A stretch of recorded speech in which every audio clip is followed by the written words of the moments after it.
И был еще в царские времена Бессарабии. Даже много зданий осталось еще той эпохи. В школу пошел в первый класс, и школу закончил.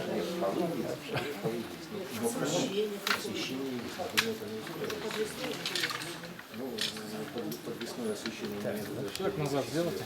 Шаг назад, ага. И Резное, хорошее освещение, но мне нравится. Это у нас что? Телевидение Абакан. Абакан. Абакан, видите? И газету Абакан, так, Кудряшов, молодец, там опубликовали. Ну, здорово. Как чувствуете себя в свои 70? Я знаю, что ученые, они никогда не устают. Всегда хочется что-то открывать, работать. Как вы себя чувствуете? В этом отношении вы правы. Ученые, по-моему, никогда не устают.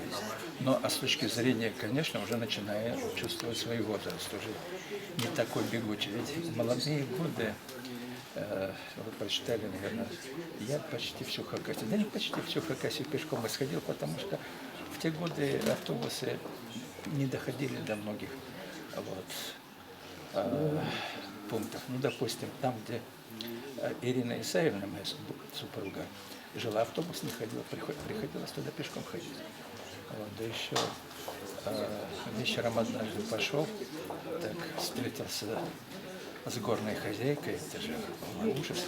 И если бы я не был комсомольцем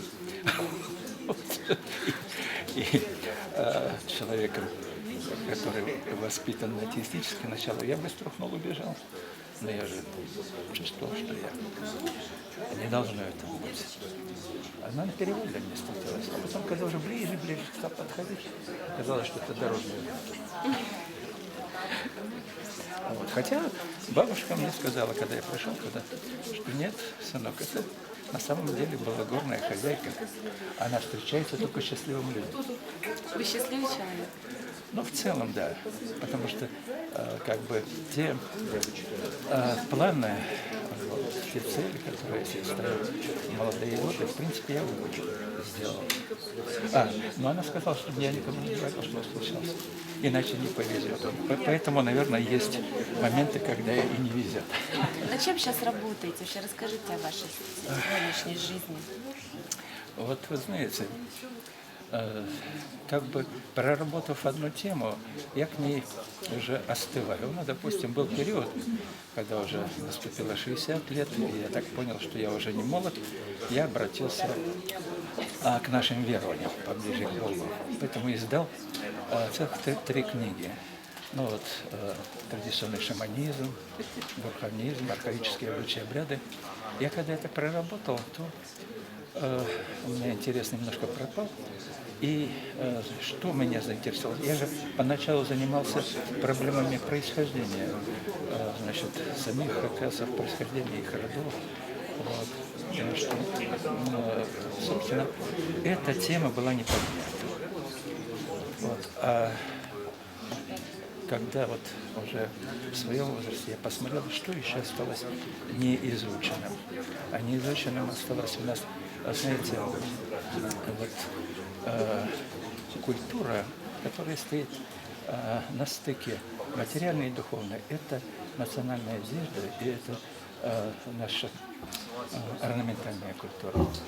Когда я стал изучать, я понял, что хакасский орнамент, во-первых, настолько оригинальный и настолько своеобразный, он не похож ни на один орнамент в мире. Ну, близко немножко к нам казахский, киргизский и немножко якутский.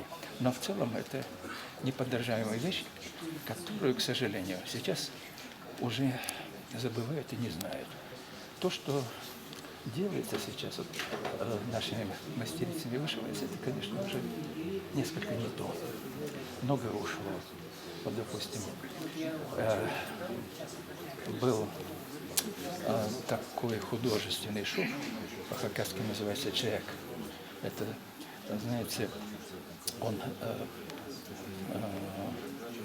шелковые нити сплетаются, вот, и каждая дорожка определенного цвета в результате это нашивается и получается цвет радуги, очень красивый.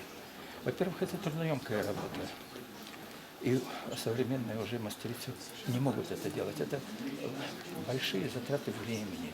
Ну и потом потребность, наверное, может, уже нет. У меня, где он, этот, без рукавка, это уже вышивка на машине. То есть ваша цель рассказать об этом? Вот сейчас, да, вот сейчас, значит, я начинаю работать, вернее, я в прошлом году начал, но хочу сделать большую работу по, значит, орнаментальной культуре. Не только я сначала хотел вышивку взять, нет, здесь шире. Здесь, наверное, и резьба по дереву, и работа с металлом, с художественным, и с керамикой. У нас такая прекрасная керамика, это вот кыргызские вазы. Вы можете здесь посмотреть, таких нет нигде. Вот. И вообще надо сказать, что у народов Сибири керамическое производство ко времени, значит, вхождения в состав России сохранилось только у нас. У монголов нету, потому что там кожа в основном, дерево. А у нас удивительное. Вот это я хочу сделать. Спасибо. Ну и последнее. Знаете, у нас, конечно, регион сильно обрусилый. И вот я хочу сделать, в течение жизни я собирал материал для того, чтобы создать большой такой диалектологический словарь. Ну, вот, ладно, хватит. Спасибо большое. Спасибо.